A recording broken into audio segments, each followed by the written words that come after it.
C'est pas ça.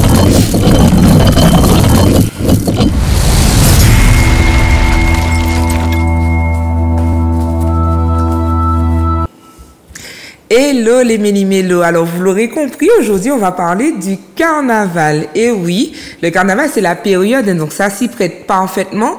Et pour les habitués, vous savez, votre émission, on est là pour démêler l'œuvre du faux. Donc il y a effectivement ce qu'on voit, vous avez vu, hein, je pense que toutes les télés du moment vous parlent du carnaval. Nous on va parler du carnaval certes, mais on va aussi faire le lien entre la transmission et l'éducation. Est-ce que le carnaval a sa place dans le système éducatif? Pourquoi il faut qu'on mette le carnaval au cœur de l'éducation des plus jeunes? Et pour en parler, je n'ai pas n'importe qui avec moi. J'ai monsieur Michel Timon. Comment vas-tu, Michel? Eh ben, ça va, Nati. J'ai vu que tu fais déjà mon éloge. Mais oui. En tout cas, c'est un plaisir pour moi de te retrouver. Je me souviens d'ailleurs de vos déboires à Méli-Mélo. Je crois que je vous avais reçu. Oui, tu nous avais reçu, oui, effectivement. Eh ben là, le carnaval, je suis en plein dans mon élément puisque je suis un Pierrotin. Voilà. Oh là là. Mais en tout cas, merci beaucoup. Merci beaucoup.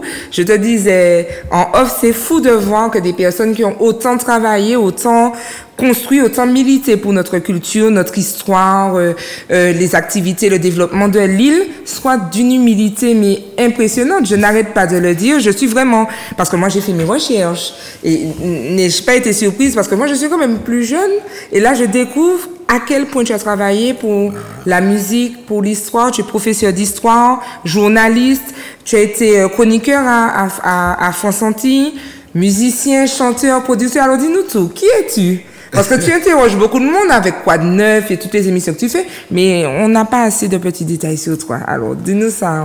Alors, dès ma prime enfance, n'est-ce pas, je suis originaire de Saint-Pierre, je le précise, mais mes ambitions étaient soit de devenir professeur, soit de devenir journaliste, et comme par hasard, ça se rencontre encore dans ma carrière. Donc, j'ai beaucoup, concernant le carnaval notamment, la thématique d'aujourd'hui, j'ai été un élément dynamique, on va dire, du carnaval. J'ai fait partie de concours de la chanson créole, j'étais au comité, etc. J'étais sur des chars depuis mon enfance. J'ai fait partie des orchestres qui ont joué sur les chars. Donc j'ai quand même un regard assez... Oui, assez complet sur le carnaval. Assez complet sur le carnaval. Ouais. Et puis, tu t'es un petit peu vanté de nous dire que tu es Pierrotin. D'accord? Et on le sait, le carnaval est né, en tout cas celui de Martinique, est né à Saint-Pierre. Effectivement, le carnaval correspond au fait même de la colonisation en 1635, quand les premiers colons débarquent, Belin des Nambucks. D'ailleurs, il y a une plaque commémorative à Saint-Pierre qui marque l'arrivée à l'embouchure de la Roxelane, qui marque l'arrivée de Denambuc. Le carnaval, en fait, correspond à cette époque-là, parce qu'après Denambuc, il y a eu des gouverneurs, mandatés par le roi, évidemment. Et le gouverneur qui a joué un rôle essentiel sur le carnaval, c'est Duparquet, Jacques Duparquet. Jacques Duparquet. Qui avait son habitation au niveau de là où est situé le Rhum de Paz. Okay, voilà, les oui. Et il organisait justement de grands bals. Parce qu'il avait une femme qui s'appelait Marie Bonnard. Marie Bonnard, c'est une de ces femmes que l'on a envoyées, n'est-ce pas, je vais pas dire pour peupler l'île, n'est-ce pas, pour accompagner les colons. Donc, c'était pas une personne de très bonne mœurs, mais qui avait quand même le goût de la fête. Marie Bonnard qui a organisé au château, donc, les premiers bals où on retrouvait les Touloulous, justement, parce que souvent j'ai eu ce problème-là, les Touloulous sont sortis de là. Mais justement, dans mes recherches, j'ai vu que le Touloulou est un personnage de la Martinique, du carnaval martiniquais. Alors du coup, j'ai été surprise. Je crois que tout le monde devrait en savoir un peu plus, parce que moi j'ai appris que le Touloulou c'est guyanais. Ouais. Voilà. Donc, est-ce qu'on peut rectifier l'information? Démêlons le vrai du faux. Alors, démêlons le vrai du faux. Le Touloulou, effectivement, c'est né à la Martinique, comme je te l'ai dit, lors de ces bals montains, n'est-ce pas? Donc, c'était en bagaille-boum. Les Touloulous, d'avant, les costumes venaient d'Italie, hein. On faisait venir les costumes d'Italie. Les gens étaient le bal, etc., bien habillés, etc. Et puis après, la soirée, à la fin de la soirée, ils défilaient dans les rues de Saint-Pierre. Ok. Donc, il y avait les cavalcades, chevaux, etc. Avec des gens dessus déguisés, avec les Touloulous, de très beaux masques, etc. Et puis après, donc ça s'est perpétré pendant quelques années. Et puis après l'éruption de la montagne Pelée, il y a toute une série de Martiniquais, dont des Pierrotins, qui ont formé de véritables colonies en Guyane. Et alors là, la Guyane a stylisé le Touloulou et l'a inscrit dans un mythe. Le mythe des Touloulous de Guyane. D'ailleurs, il y a une collègue qui avait fait, Madame Belfort, etc., qui avait fait une recherche là-dessus et qui t'explique que toute la légende du Touloulou, elle s'est faite en Guyane. Mais le personnage de Touloulou, il vient de la Martinique et notamment de la ville de Saint-Pierre. Est-ce qu'on a perdu ce personnage? Est-ce qu'il est toujours bien développé en Martinique ou est-ce qu'on continue globalement à considérer qu'il est exotique? Alors, le Touloulou en Martinique, il a des aspects particuliers. Il y a eu Berly Glaudon, un ami qui est décédé depuis longtemps, qui a organisé les derniers bals des Touloulou au Tam Tam. Il y a la Martinière qui, jusqu'à maintenant, a maintenu le personnage du Touloulou. Donc, on fait encore des balles du Touloulou. On voit des Touloulous dans les oui, aussi. Mais l'histoire même des Touloulous et les balles Paris masqués, la Guyane en a fait son choix, quoi. Et là, si tu vois un bal Paris masqué en Guyane, chez Nana, chez Paulina, tu as déjà entendu parler de ça? Non. Les Touloulous ont leur musique. Oui, je sais qu'ils ont leur musique, effectivement. Oui, le piquet joke, exactement. Donc, c'est eux qui ont dit tout ça. Ah oui, là, je n'ai rien à dire. Ils l'ont mythifié, ils ont inventé la musique, etc. Donc, ils ont fait évoluer le personnage. Ah oui, ils ont fait. Mais nettement, hein. Et comme je te dis, ils l'ont pratiquement récupéré et ils en ont fait un personnage propre à leur carnaval, qui est une des forces même du carnaval guyanais. Le Touloulou, le bal Paris masqué. D'accord, ok. Bon, ben c'est déjà une première pour nous. Avant qu'on puisse rentrer un peu plus sur l'origine du carnaval, toute son histoire, etc., je propose à nos téléspectateurs de découvrir une vidéo qui présente, j'ai envie de dire, le carnaval moderne, en tout cas celui de 2023, puisque c'est vrai qu'on ne le dit pas suffisamment, mais Zouk TV est regardé de partout, hein. J'ai reçu des messages de personnes d'Haïti, des personnes du Canada, de Guadeloupe. Donc, vraiment, une petite vidéo pour montrer à quoi ressemble le carnaval de Martinique aujourd'hui. On vous laisse regarder.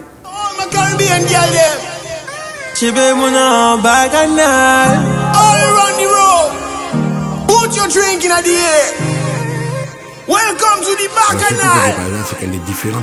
Tant qu'à rouler l'ennui qu'a fait, ils allaient pour moi faire ça aller. Travail, y'a tellement ma caille décompressée. Pas son moins collé, il a crié aïe aïe. On a un sac, mais il criait aïe aïe. Un zalasse, un travail mon nom. J'en ai fait lier, mais un game pas nouveau. J'ai pas lié, la jisaka pas lié. Chebe muna bagana. No water, tiwum. No water, kiwum. No water, tiwum. No water, kiwum. No water, tiwum. No water, kiwum. No water, tiwum. No water, kiwum. Sans casa, ne sont bien de hasard, si chabou, ne casa, des ini confessa, des kiwum. Sans casa, ne sont bien de hasard, si chabou, ne casa, des ini confessa. Bacchanal, nous que je dans Bacchanal. Baby girl, don't wait for me. Pas souvent, attends là. Woman, are you ready for it? Book me, are you ready for it? Bacchanal is ready for it. Tabalé, ba, main jaune, la nous vine pour pomper. Si vous perdez dans mon enfant, la main désolé. All my people ready for it. Welcome to the Bacchanal. All my girls are ready for it. Welcome to the Bacchanal. Papa les bas, main jaune, la nous vine pour pomper. Si vous perdez dans mon enfant, la main désolé. All my people ready for it. Welcome to the Bacchanal. All my girls are ready for it. Welcome to the Bacchanal. No water, tiwum. No water, kiwum. No water, tiwum. No water, kiwum. No water. Donc, on a pu découvrir. Alors, ça, c'est le carnaval tel qu'on le voit, très populaire, très festif.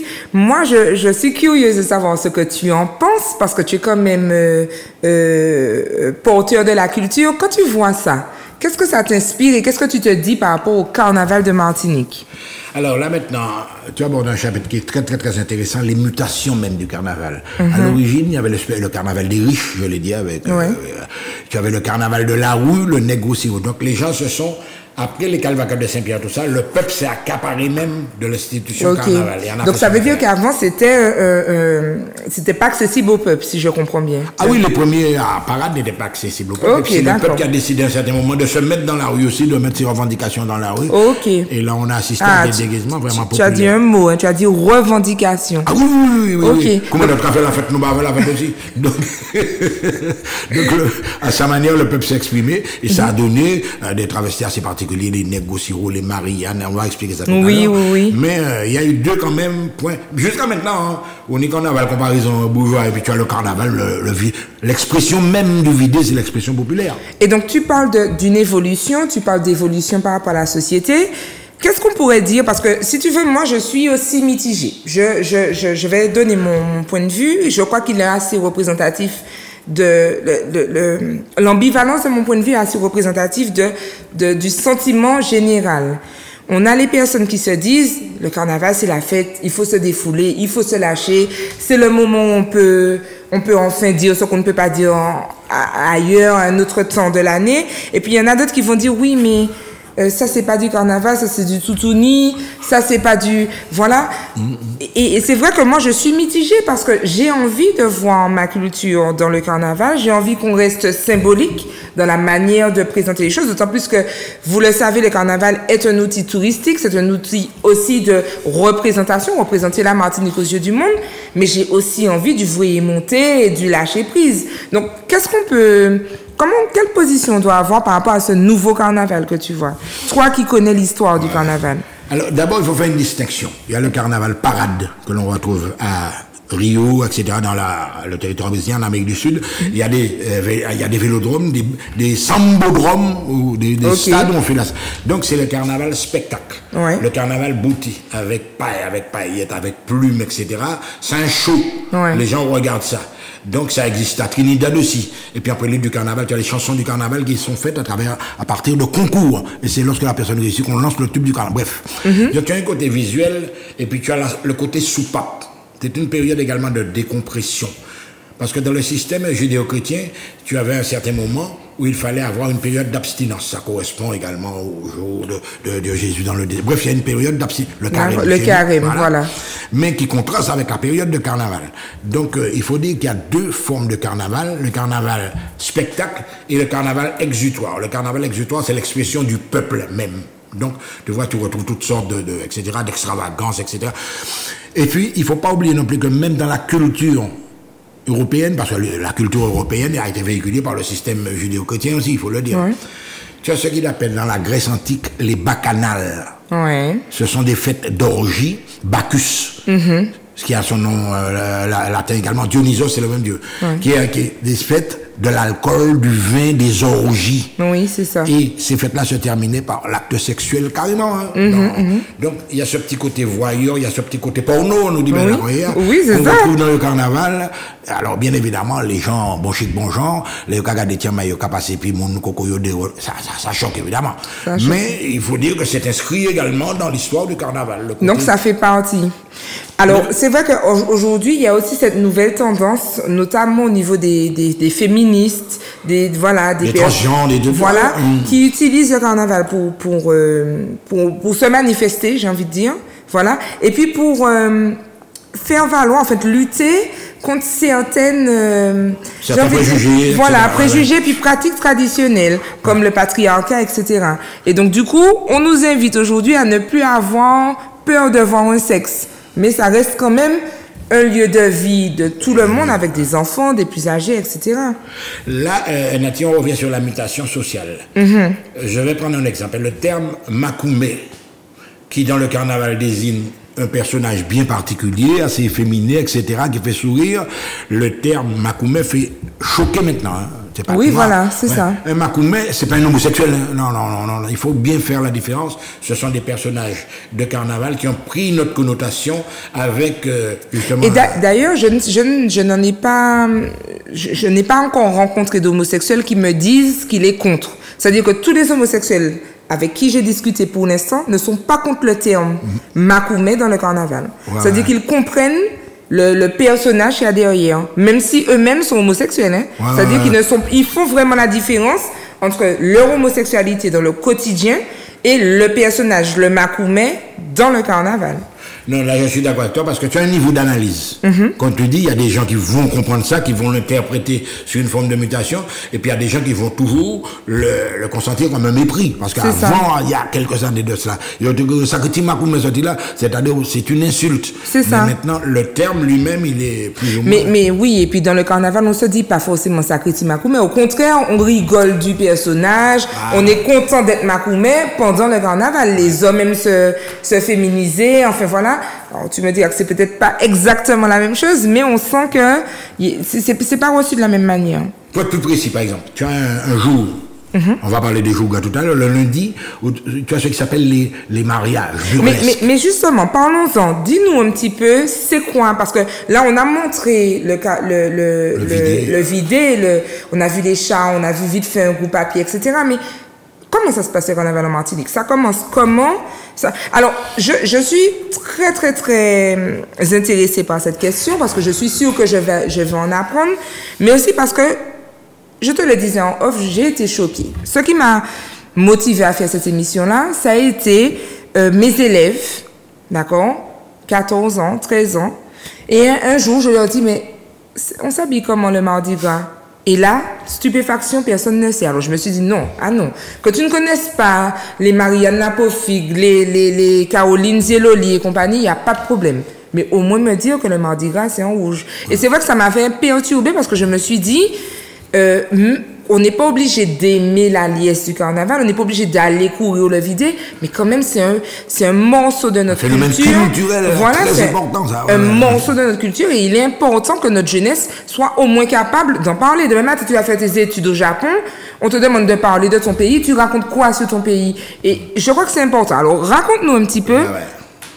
Ce carnaval-là, c'est quoi le carnaval? Voilà, c'est quoi? Alors, dans le carnaval, il faut distinguer plusieurs parties. C'est-à-dire, il y a la partie prélude, c'est-à-dire, on n'est pas encore dans les jours gras, hein, parce que jusqu'au vendredi, jusqu'au samedi, on n'est pas dans les jours gras. Mais c'est ça, parce qu'on nous dit que... tout, nous carnaval. Mais si, parce que de ce que j'ai compris, le carnaval commence le dimanche de l'épiphanie. Quand tu as fini d'avaler ta galette, tu enfiles tes jambières et tu vas rouler le vider. Ouais. Non, là, c'est une position, quoi. Oui. Mais ce que j'appelle le prélude, c'est-à-dire qu'avant, il y a toute une organisation, il faut des souverains. Okay. Parce que le carnaval aussi, il est basé sous l'autorité d'un souverain. Le souverain Vaval, on va arriver là-dessus tout à l'heure. Il faut des souverains. Donc, il faut dans chaque commune, dans chaque circonscription, tout ce que tu veux, des reines. Et dans le système anglophone, le carnaval de Saint-Lucie, par exemple, il y a ce qu'on appelle les sociétés qui élisent déjà des reines. Donc, tu as la mini-reine, la reine en elle-même et la reine mère, qui est censée, la reine mère a de grosses responsabilités, hein, parce qu'elle est gardienne carrément de toutes les traditions. Et ça se fait avant. Autrement dit, avant les jours gras, les reines doivent être déjà élues dans toutes les régions de la Martinique. Et tu as également un phénomène important qui est musical, qui est le concours de chant que l'on organisait avant, avec des catégories Begin, Vals, Mazioka, Begin Vidé, où on est censé déjà trouver les chansons qui seront reprises dans les vidés. Autrement dit, à partir de ça, il y a des élections et la chanson où les chansons qui ont été plébiscitées sont enregistrées, diffusées en radio, et les gens sont censés chanter ça dans la rue, mais on voit que c'est pas tout ça, tout ce qui se passe, parce qu'il y a l'anarchie dans la rue, hein. Gupta a chanté ça, etc. Voilà. Aujourd'hui, aujourd'hui, c'est comme ça que ça se passe. Voilà, c'est ça. Moi, je surfe tout de suite, hein, je rebondis sur ce que tu dis. Moi, ce qui m'interpelle, c'est pourquoi cette tradition de l'élection de la mini-reine, de la reine et de la reine-mère, c'est un petit peu effrité.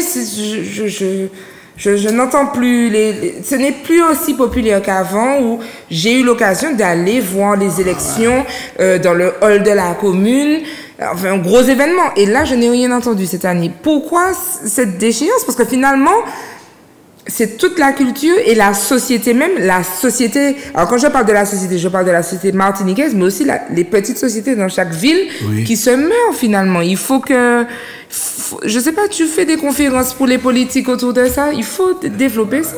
C'est important. Oui. Alors là, tu parles d'un élément qui est très très très important. Il y a le carnaval, il y a l'enjeu. Parce que tu vois que dans le carnaval également, on est en pleine période touristique. Tu vois des touristes qui courent le vidé, qui sont là. Alors peut-être qu'ils trouvent ça comme défoulement très très très original.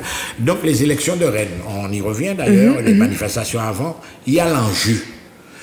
Au début, avant, c'était une manière de se mettre en valeur. Je suis un beau chanteur. J'ai inventé, j'ai composé, parce qu'il fait des compositions inédites, hein, dans les concours de chant. J'ai composé un morceau que je vais vous proposer, etc.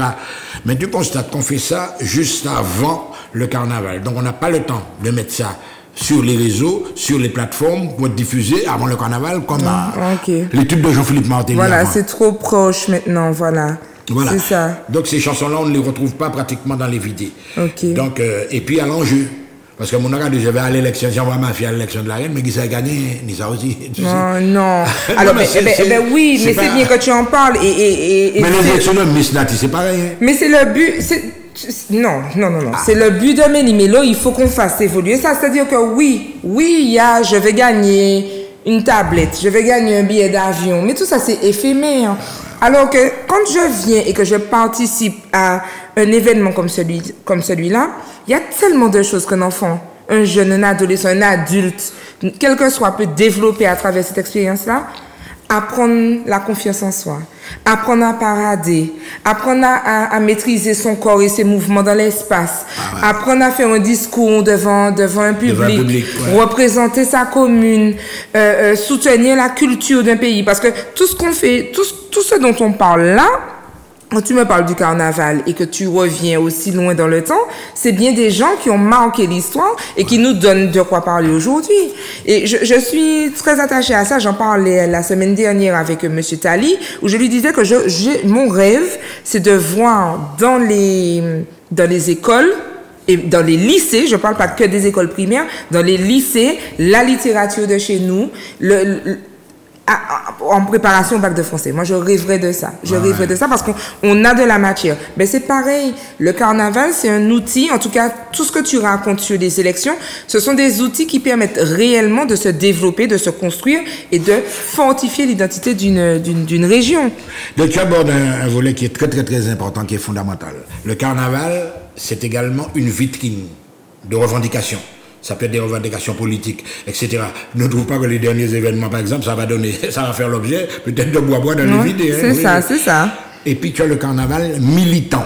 Nous avons un groupe que je quand même propose comme militant, c'est le groupe Tambou Bocanal. Oui. Là, le carnaval, il est militant. Tu as des costumes qui ne sont pas faits n'importe comment, qui n'ont pas, j'ai pas le terme vulgarité, j'aime pas parce que je viens de dire que c'est l'expression populaire, les gens bien sûr. Ce qu'ils veulent. Mais il y a des gens qui font passer des messages. Dans le carnaval, par exemple, de Tambou Bocanal, pas Tambou Bocanal seulement. Oui. Bon, sur le carnaval également musical. Je pense par exemple, à Plastic System Man. Exactement. Ils avaient établi une manière de jouer dans les rues avec des cuivres, parce que dans le carnaval actuel, les tambours couvrent les voix. Au cas où beaucoup de bruit, tu ne comprends pas ce que les gens chantent des fois. Tandis que Plastique, il y avait des structures, des morceaux structurés, des parties cuivres, des parties chants, etc. Donc il y a des gens quand même qui ont le goût de l'esthétique à travers l'expression carnavalesque.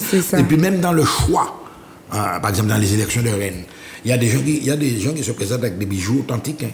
Alors, quand imagine, et puis tout ça, si on fait un hall de Paléo, ça fait beaucoup. Donc, les gens, de plus en plus, ils mettent des glinglins, des pacotiers, etc. Mais avant, c'était des bijoux, des chaînes forçats, des chaînes forçats. Les vrais bijoux, authentiques. Voilà. C'est ça. Ouais. Et donc, après cette période anticipée, de prélude, qu'est-ce qui se passe? Alors, après, tu as une période intermédiaire. OK. On va parler de l'expression des petits. Il y a une dame qui s'appelle Solange Londas qui a joué un grand rôle dans le carnaval martiniquais, qui avait lancé le carnaval des enfants. OK. Parce que les enfants, ils vont voir le vidéo avec leurs parents. Il y a des sections d'enfants, il y a des petits, par exemple, les orphelins de l'espérance, ils font leur chat, etc. Mais les enfants, eux aussi, ils ont besoin d'être initiés aux traditions profondes. C'est ça que tu viens d'évoquer tout à l'heure. Et alors, le carnaval des enfants, tous les groupes de Fort-de-France, au début, hein, parce qu'après on voit que ce phénomène s'est reproduit dans les communes. On habillait les enfants, bien habillés, encadrés des parents, et puis les enfants défilaient dans les rues. Ils chantaient les classiques, évidemment, Papillon volé, Biabi, etc. Tu penses bien que c'est tout là, ça va passer dans le mode, quoi. J'ai chanté ça vendredi dernier à Saint-Joseph, dans les rues avec mon petit de maternelle. Ah bon? Ah oui, on a chanté Papillon volé. D'ailleurs, c'était très très bien à Saint-Joseph, ouais.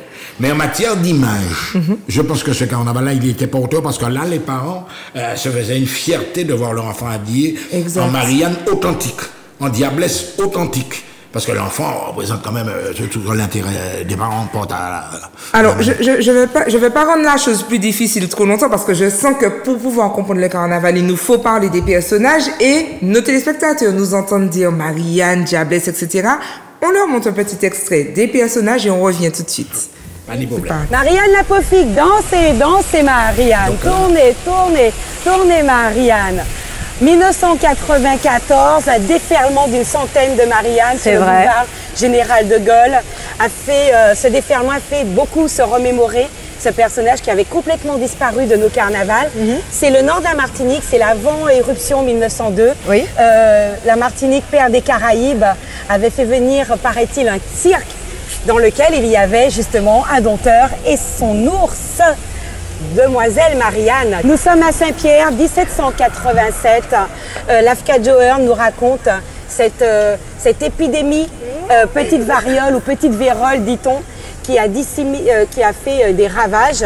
Et effectivement, les médecins d'époque avaient dû se vêtir d'un tablier de boucher pour pouvoir déverser de la chaux sur les cadavres. Et c'est un personnage qu'on retrouve dans le Nord, c'est Carbet, Saint-Pierre, prêcheur. Yekatounès à sous-côté, qu'à monter, qu'à descendre, langue à sous-côté, langue d'eau, zou la grimace, les zou, la grimace.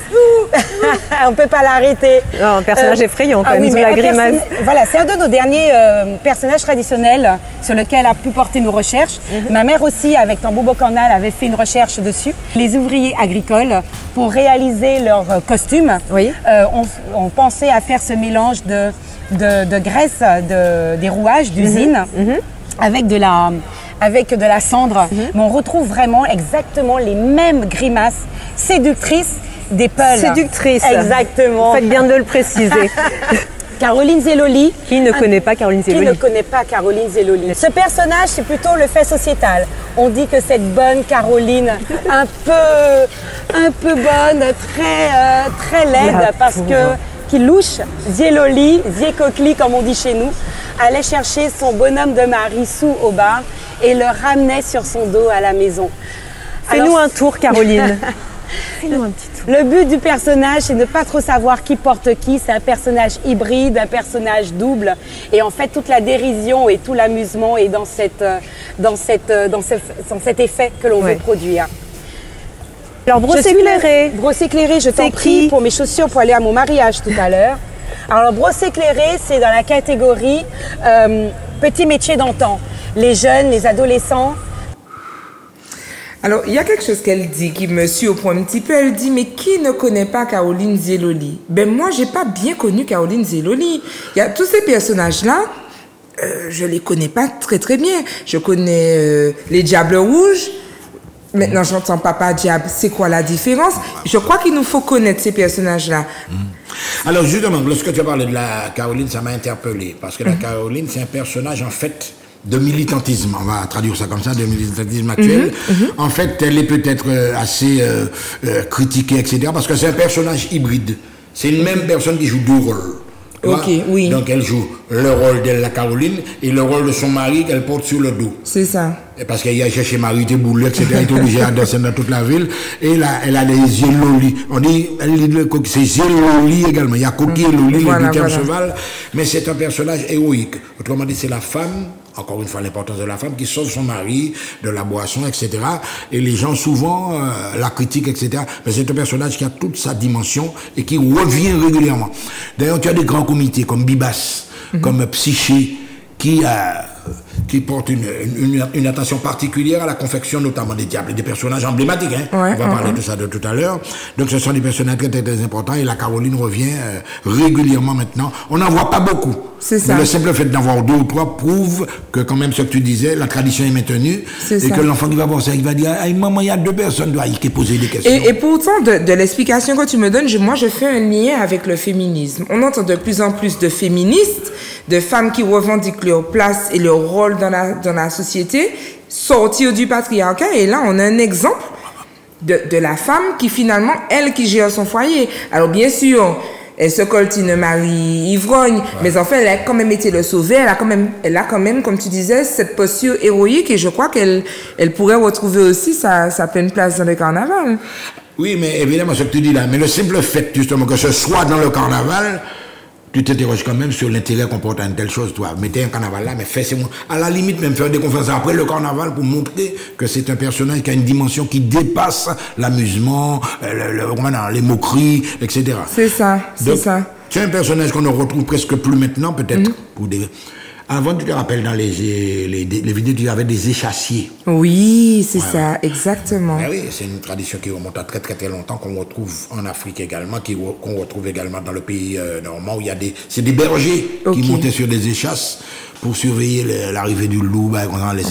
Donc, on ne les retrouve pas tellement. Il y en a qui mettent de l'amour en dire. Alors, j'ai vu sur les réseaux, sur Instagram notamment, des enfants, je crois, dans des écoles du Lamentin, qui ont participé à des échassiers. Exactement. Des petites échasses, mais des échasses quand même. Et c'était vraiment très plaisant à voir. Donc, bon, j'espère que ça va perdurer puisque tu nous... Et est-ce que tu peux nous parler de Marianne Lapofigue? Moi, c'est un personnage qui m'intrigue. Marianne Lapofigue, c'est un personnage africain avec une connotation très très très forte, notamment du Bénin, etc., avec les feuilles de bananes séchées qui forment l'accoutrement. Et alors, la Marianne Lapofigue, au départ, elle avait un meneur, c'est-à-dire avait un guide. Elle n'était pas seule, la Marianne. Il y avait un guide. Alors, il y a deux interprétations. Il y a l'interprétation du rituel religieux, et puis il y a la fameuse interprétation d'un ours.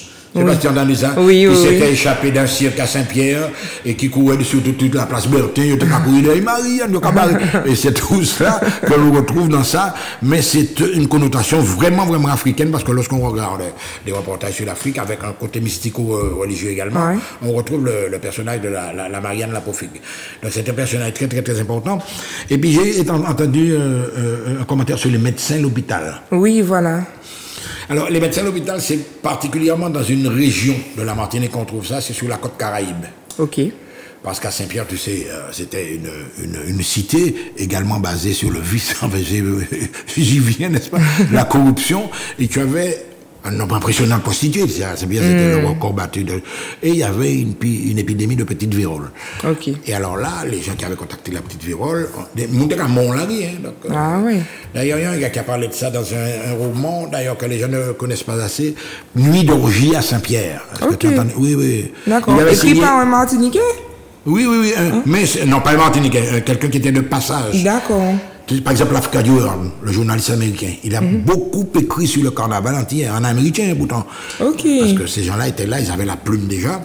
Et c'était effectivement à l'issue d'une épidémie de petite vérole, il y avait des cadavres qui s'amoncelaient dans les rues, et les gens passaient sur les cadavres avec de la chaux pour fondre le chorégraphe, en chien, bon, oui. Il est, mais quand même, comme situation, vraiment... Dans le médecin et l'hôpital, lorsque tu regardes sa coiffe, il y a de l'européen, il y a également les coiffes dans les comédies de Molière. D'abord, quand les médecins ont des chapeaux pointus, exact, etc., quand on retrouve chez le médecin de l'hôpital, ils ont leur tablier de farine, et puis la farine, c'est la chaux. Exact. Mais, parallèlement à ça, il y a un autre personnage qui est né, qui embête les gens, d'ailleurs, qui s'appelle le personnage de Géfarine. Des enfants, oui. Et puis au cas où il mais j'ai fait ça quand j'étais plus jeune. J'ai fait ça. Alors bon, c'était pas gentil, mais on envoyait des œufs et de la farine. Des œufs aussi? Oui, on envoyait des œufs et de la farine pendant le carnaval. On commence à avoir l'autoflap.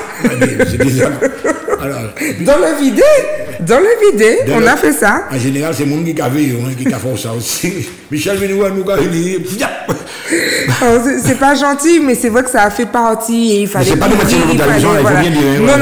C'est comme le négociou. On voit les négociou, mais il y a toute une histoire. D'ailleurs, le négociou, c'est quand même le personnage le plus populaire. Enfin, parmi les anciens personnages j'entends, c'est celui qu'on voit le plus aujourd'hui.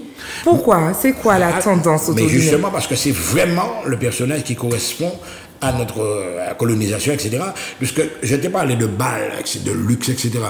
Mais lorsque ces jeunes-là descendaient dans la ville de Saint-Pierre faire des calvacades pour, n'est-ce pas, pour narguer le peuple. Alors il y avait des esclaves qui regardaient, et puis disaient, moi, tu avais carnaval, mais nous qui faisons carnaval aussi. Mais ils n'ont pas ni l'argent pour acheter, ils n'ont pas de quoi se payer des costumes. Donc ce qu'ils font, depuis l'habitation, ils enduisent le corps de le fameux sirop de mélasse, et puis ils descendent dans la ville comme ça. Mais ça effrayait les gens. Donc c'était l'effet contraire. Parce que lorsque tu compares ce que je te dis là avec le négociant maintenant, c'est un garant de la sécurité du vidé. Exactement. C'est comme si c'est des policiers, tu vois, un escadron, etc. Ils se déplacent en bande et il y a deux communes. La commune de Fonlaillé, qui s'était fait une spécialité. J'avais un ami qui s'appelait Moïse, c'était le chef des négociants. Donc tu as des chefs comme une bonne, un clan. Ok. Et puis ils descendent ensemble. Et puis tu as l'usage de la conque de Lambier également avec le négociant. Donc ce sont des personnages à respecter également dans le vidé. Est-ce que tu as un personnage préféré? Le négociant, ouais. Le négociant. Ouais, le négociant, parce que pour moi, c'est un symbole de résistance avec la conque de Lambier. Au départ, c'était un peu machiste. Okay. Parce que tu avais les nègres, mais maintenant il y a des négresses gros sirop. C'est ça. Et puis tu as des métropolitains qui mettent du sirop aussi. Non, mais c'est ça, carnaval. Carnaval, c'est ça. C'est-à-dire, cette expression-là, tu ne peux pas l'enlever, puisque si. C'est à l'instinct qu'on bouge, quoi. Tu vois, pas de problème. Et si. Alors là, maintenant, je m'adresse au professeur d'histoire. Si tu devais. Et à l'éducateur aussi, hein, à celui qui transmet.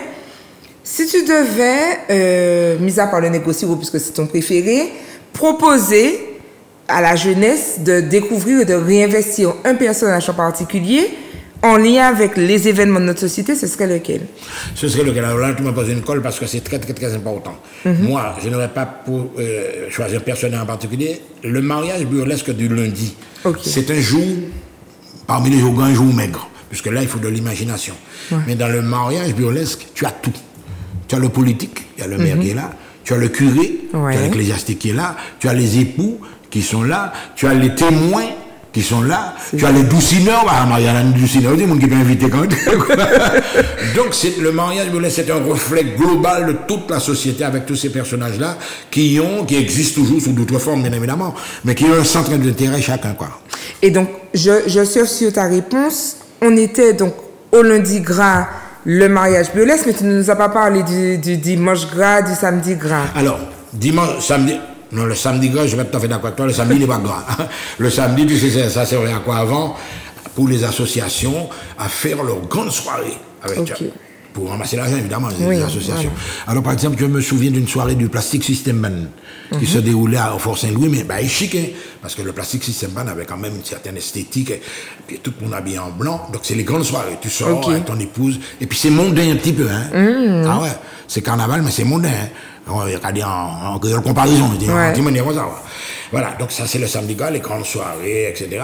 Et puis le dimanche gras, attention, c'est les premières sorties. Donc la première sortie, ou quand il sortit en la rue, tu as un groupe de rue, un orchestre de rue, tu mets ton nouveau costume que tu as fait spécialement pour l'année 2025. Ok, d'accord. Et tous les groupes sortent avec... Il me semble que c'était la sortie des reines aussi. Oui, là, voilà. Non. Bagaille neuf. On enlève des costumes neufs, on va venir, on va traîner 3 ans, ça. Et les reines, tu as la... D'ailleurs, la sortie du dimanche gras, c'est une parade. Oui, exactement. Et à l'époque, toutes les communes envoyaient une délégation à Fort-de-France. Donc on choisissait les meilleurs chars, les meilleurs défilés, etc. Et toutes les communes défilaient sur la levée, etc. Donc c'était un carnaval visuel. Et puis qui se terminait évidemment par le vidé. Alors là, et à cette époque-là, le vidé était animé par des orchestres. Par exemple, tu avais les Léopards sur un char, tu avais Martelly, il chantait en vrai sur les chars, etc. Donc c'était vraiment un choix de qualité. Et d'ailleurs, la parade de ce dimanche-là, on l'a retrouvée également dans ce qui est les parades du Sud du Nord. C'est après qu'on l'a fait. Donc ils ont pratiquement pris le cliché Fort-de-France pour le répartir dans les communes, quoi. Mais c'est un carnaval visuel. Si tu as besoin de filmer un beau carnaval, c'est le dimanche. Le dimanche, d'accord. Alors tu me parles... Ensuite, on a le lundi où on a le fameux mariage burlesque. Alors là encore, il y a des personnages importants qui reviennent. Je t'ai parlé du curé, etc. Tu as un bonhomme comme Jean-Emmanuel Émile, par exemple, qui s'est fait une spécialité dans le rôle du curé. Exactement. Et puis, attention, il a des gens avec lui, etc. Et puis, Jean également, il a toute ses comparses, quoi. Il a quand même des croyances, ça. Et puis, il y a une mise en scène. Exact. Ce qui veut dire que le mariage arrive près de l'église, par exemple, de Fort-de-France. Et puis, tu as le discours du maire. Tu as le discours du... Alors, bien évidemment, on se fout pas mal de l'église, quoi. L'église, ils ont compris quand même que c'est un manière de mettre à la fête, quoi. Ou ou si on a déjà suivi un petit peu Méli-Mélo, on est aussi en train de remettre en question des choses qu'on nous a fait rentrer dans le cerveau. Dans le système colonial, oui. Voilà, exactement. Parce que l'esclave était censé suivre la messe, par contre, on a la terre, mais la messe là, il y a l'église là, tu vois. Et d'ailleurs, je vais te donner une anecdote bien simple, mais tu me fais changer de route à chaque fois. Ce que tu dis là, c'est très, très, très important. C'est parce qu'il y a beaucoup de choses à dire. Oui, oui. Alors, un mercredi descend à Saint-Pierre, mercredi descend, il y a une vidéo qui passe là, blablabla, mais la messe où pendant la vidéo qui a passé. Alors, à un certain moment, il y a un bougon vidéo qui dit, mais non, mais c'est un nous qui nous faisons en halte, et puis nous passons l'église là, nous va continuer la vidéo. Je dis, on va parler là, et puis on parle. Ils ont continué à faire. Tu sais que le curé sorti de l'église de Saint-Pierre, il allait devant vidéo, il dit, vous êtes capable de faire, il en fait, là. Vous n'êtes pas qu'à respecter ça qui est sacré, ça qui est bon Dieu. Oui, mais c'est un problème, quoi. La légende te dit que, enfin, la légende, je préfère mettre ça, que le curé leur a dit, vous êtes qu'à faire parole des autres là, d'ici quelques mois, il fait qu'à limer les autres. Aïe, aïe, aïe. Non, je dis ça, je frissonne, et il avait déjà annoncé la fameuse éruption du 8 mai. Ah. Oui, non, mais c'est... D'accord. Ouais. Okay. Oui, oui, c'est pas... Donc, il avait déjà... Ouais. Ah, oui. Revenons. Donc, donc, le rôle du curé, parce que le curé est toujours... Il a quand même été à la fête, toi. Quand on avale les religions, ça ne va pas tout à fait ensemble, parce que justement, dans le système judéo-chrétien, je te parlais des bacchanales, je ne sais pas si tu as parlé de ça. Si, tu peux parler des bacchanales, mais moi, je veux que tu me rafraîchisses ta mémoire sur la date du début de carnaval. Dimanche gras. Mais non, je veux dire l'année. Les premiers carnavals à Saint-Pierre, c'était 1000... Ah ben depuis le 18e siècle. Ben voilà. 17e siècle, 18e siècle. Ok, on va me dire que je bassine les téléspectateurs avec ça, mais pour moi, c'est l'origine. Le contraste avec le curé qui est dans le carnaval, c'est aussi le siècle des Lumières où on arrête le fanatisme religieux. Hein. Ah donc ben voilà, c'est tout à fait ça. La culture, l'histoire de France a une connotation, un rebondissement ici. Oui, c'est ça. Donc les gens, voilà. Donc tu me parlais du diable. Là, on est déjà au... Alors là, on a fait le lundi, maintenant on passe au mardi. Alors, le mardi, c'est un jour assez particulier. Alors, justement, il y a un Césaire, dans son cahier de retour au pays natal, il te raconte qu'un jour, il est en Casamance, voilà, le fleuve Casamance, tout ça, Césaire se promenait tout loin en Afrique, quoi. Et puis quand une espèce de bouc arrive habillé en rouge, en fouchette en la main, qui a dansé devant Césaire, quand Césaire déboucle la main. Qu'est-ce qu'on fait là? Qu'est-ce que tu fais là, mon vieux? Mais chez nous, on connaît ça, ou quoi? On est intéressant, le diable est dit chez vous, vous connaissez ça chez vous.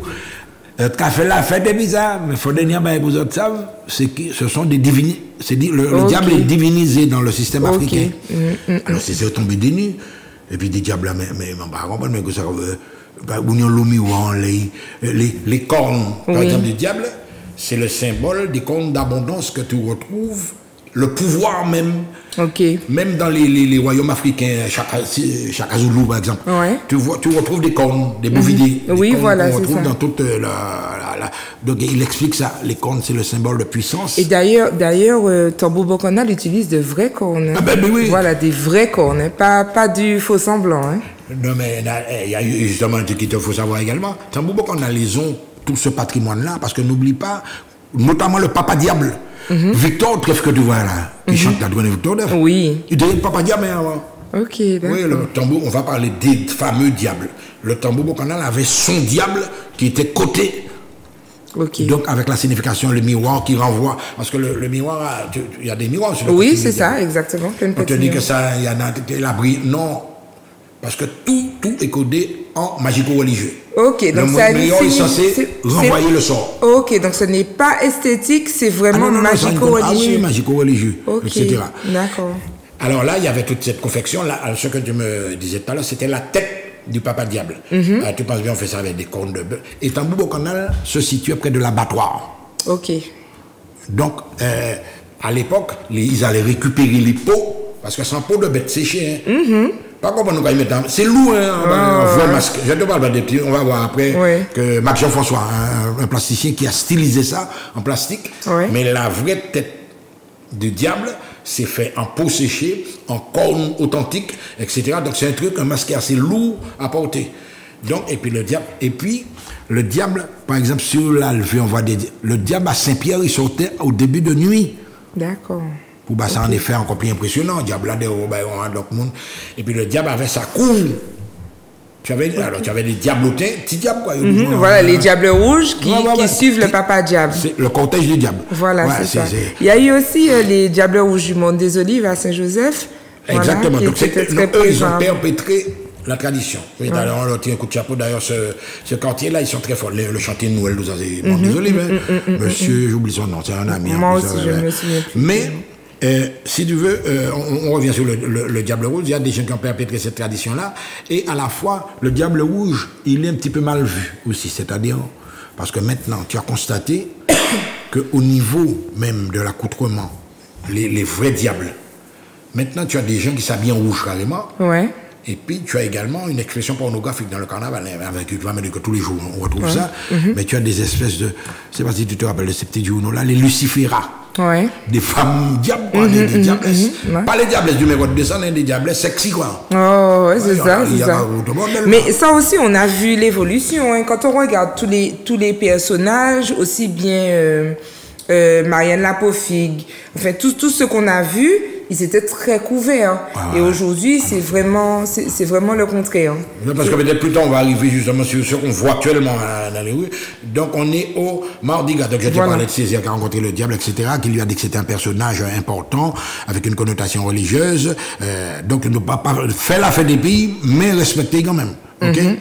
Alors, là, on est le Mardi Gras. Et puis, le mercredi décembre, alors, ça commence avec des habits d'obsèques. Oui. De Vaval. C'est ça. Alors, tu as des gens spécialistes. Jean-Emmanuel Émile aussi. Jean-Emmanuel Émile, oui. Jean joue un rôle important dans le carnaval parce qu'il est spécial. Il fait des trucs vraiment. Bref, il y a des personnages comme ça, des gens qui te les habits d'obsèques. Ouais. Ou il y a des jeux de mots. Ouais. Où il y a une manière de le dire. C'est pas n'importe qui qui a dit ça.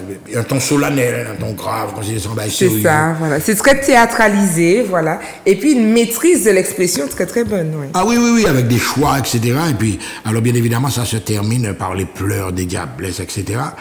Mais le carnaval, comme je te disais, il y a un côté magique qui revient puisque il est mort. En même temps, il n'est pas. C'est un personnage qui renaît. Ouais, c'est ça. Parce qu'il est lié à la tradition, au calendrier culturel. Donc, forcément, chaque année, il faut le retrouver, quoi. Ouais.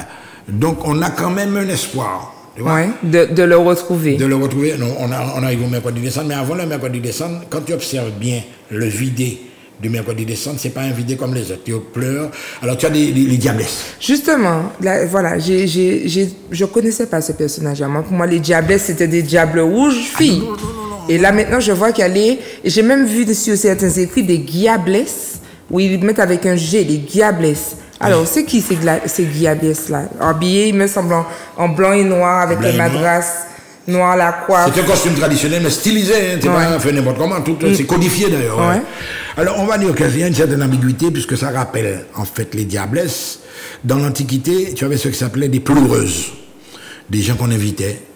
Pas qu'on invitait, qui venaient, qui s'invitaient eux-mêmes, quoi. Lors du décès de l'empereur, il y a des hypocrites, quoi. D'après eux. Et le plus souvent, on associe les diablesses aux maîtresses, aux nombreuses maîtresses que l'empereur ou que Vaval. Voilà. Parce que la thématique de Vaval en lui-même, avant il faut parler du personnage Vaval. C'est un roi, c'est un souverain. D'ailleurs, c'est le plus grand des bois-bois. Ouais. Il domine le vide. Parce que on est Vaval et puis tu as les petits bois de vidé. Chaque monde a un bois. Oui, voilà, c'est ça. Il y a le grand Vaval et puis chaque commune avait son petit Vaval. Ouais. Le grand Vaval, c'est un bois qui est fédérateur.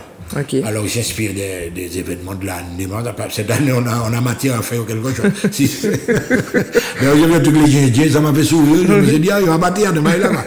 Donc, mais il semblerait que l'ail au fond bois en l'eau, en général, ça capote aux chances. C'est ce qu'on dit. Oui, ça capote aux chances en pile. Je t'écoute parler. Tu sais que tout cet aspect magico-religieux qui est autour du carnaval, comme on a fait des émissions chez Méli-Mélo sur le vaudou, je me dis, mais en fait, nous craignons le vaudou, on dit que ça vient d'Haïti, que ça vient d'Afrique, on a peur des vaudouisants et des prêtres vaudous, mais quand j'écoute ce que tu me racontes sur le carnaval, mais il y a beaucoup de magico-religieux dedans, beaucoup, je n'ose pas le dire parce que je ne sais pas si c'est ça, mais ça me semble être aussi du vaudou, tout ce carnaval-là. Eh bien, tu vois, le vaudou, là, également, j'ai connu en Haïti le vaudou, je suis allé dans des temples vaudou, etc. Attention, dans le vaudou, tu retrouves des personnages de la religion catholique. Hein. Ok. Il y a des vierges, il y a des saints, il y a, etc. Il y a tout le rituel du vaudou et associé à ça, tu as des saints spécifiques. Et puis le vaudou, il y a une partie plante. Le vaudou guérit. Hein. Donc ça voudrait dire que là encore, on se fait une fausse image du vaudou. Ah mais oui, en se disant que ce magico-religieux que je vois dans le carnaval pourrait être lié au vaudou. Pas forcément alors du coup de ce que tu me dis. Le vaudou, il y a des spécialistes. Il y a des prêtres vaudou, des Ougans, des Mambas. On en avait aussi, hein. Tu as dans le vaudou, tu as une répercussion dans tout le bassin caribéen, la Santeria, etc. Tout ça, c'est des sous-dérivés du vaudou, hein, avec un panthéon de dieux différents, etc. Mais dans le vaudou, ça peut te faire du bien, mais il y a évidemment des techniques qui peuvent... Oui, bien sûr, voilà. Déséquilibre, on va dire. Qu'il faut peut-être... Ça déprime, Non, mais il faut...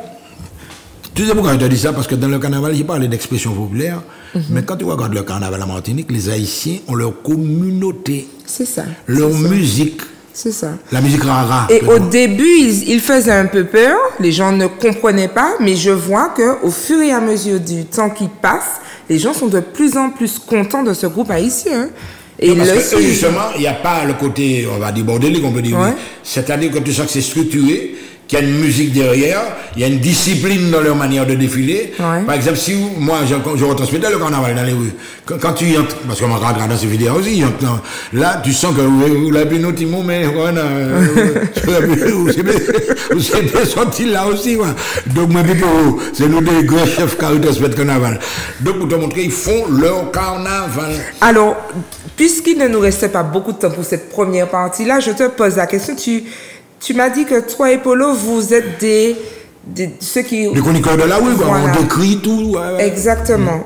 Pourquoi t'investir dans cette démarche justement de transmettre cette culture carnavalesque? Qu'est-ce que selon toi, en tant que professeur d'histoire, mais en quelque part sociologue aussi, parce que tu étudies cette société, qu'est-ce qu'il y a d'important dans ça? Si le téléspectateur qui nous regarde, qui a lu dans l'annonce de l'émission Transmission, Éducation, quelle est la position qu'il doit se dire? Parce que là, il a découvert plein de choses, et c'est tant mieux, mais qu'est-ce qu'il fait après avoir regardé cette émission, avec ses neveux et nièces, avec ses enfants, avec ses cousins, autour des débats? Qu'est-ce qu'il peut se dire de ce carnaval et qu'est-ce qu'il en fait de ces informations-là? Alors, là, tu abordes un sujet très, très, très important. Il y a le carnaval, produit de spectacle, produit touristique.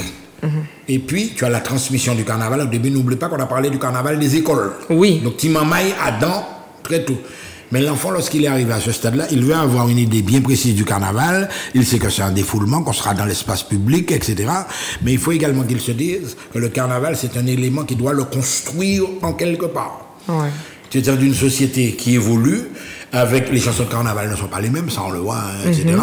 Mais il faut que l'enfant, il garde quand même des bases. Il faut que l'enfant sache ce que c'est que Vaval, le souverain comme j'ai parlé, ce que c'est qu'une reine de carnaval, ce que c'est qu'un diable rouge. Oui, voilà. Ce que c'est qu'une diablesse, ce que c'est... Donc, il y a des éléments repères.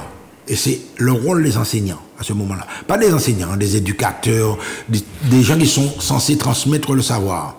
Parce que tu vois, il ne faudrait pas que ça meure non plus, ou que ça se transforme par exemple en carnaval de Venise. Mais on s'est parlé tout à l'heure, je t'ai dit, j'ai trouvé que le carnaval de Martinique est le premier carnaval dans la Caraïbe. Et on a dû approfondir le propos pour qu'on puisse faire la différence entre le premier en termes de volume, d'envergure et de rayonnement et le premier chronologiquement. Aujourd'hui, quand on parle du carnaval de la Caraïbe, on pense à Trinidad. Magnifique. Magnifique, mais n'empêche que nous sommes des précurseurs, nous avons ramené quelque chose. Et aujourd'hui, je vois Trinidad chez moi, je vois Trinidad dans mon carnaval, je vois des Martiniquais qui vont à Trinidad pour le carnaval, mais quelle est mon identité à moi? Est-ce que je m'efface? Est-ce que le fait d'être en lien avec le monde, d'être ouverte sur le monde, fait que je me perds? Non. Nous, à Méli-Mélo, c'est pas ce qu'on veut. On veut que la Martinique reste forte de son identité, de sa couleur, de ce à quoi elle ressemble. Et je crois vraiment que tout ce qu'on vient d'apprendre sur le carnaval, déjà dans cette première partie de l'émission, est à retranscrire, mais surtout à perpétuer.